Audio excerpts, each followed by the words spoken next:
God. మీరు మీ qualification ఏంటి?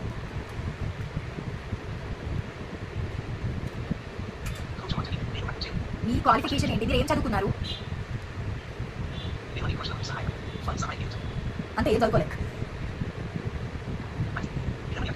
శుద్ధ మొద్దులు కూడా ఛార్జ్ బిల్లకు వస్తున్నారా? అయ్యో, మీ జాబ్ ఎవరు ఇచ్చిండ్రు? చదువుకోవాలి అంతా ఛార్జ్ బిల్లకు ఎందుకు వస్తున్నారో నాకు అర్థం అవుతలేదు. నేను అలవట్లేదు, మంచిగానే మాట్లాడుతున్నా. అసలు నువ్వు ఏ క్లాస్ చదువుకున్నావు? చదువుకోలేదు అని అన్నావు. నువ్వు మ్యారీడా అంటే లేదు, నాకు పర్సనల్ రిలేషన్షిప్స్ లేవు అన్నావు. ఇంకా ఏం తిన్నావా? అన్నం తిన్నావా? అన్నం తిన్నావా? తిన్నావా?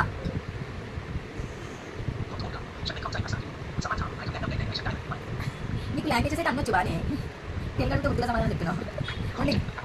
కేవలం అవుతుంది నీకు చదివే రాదు కదా, ఇంకేమర్థం అవుతుంది? వేస్ట్ విధంగా మాట్లాడారు చెప్తాయి.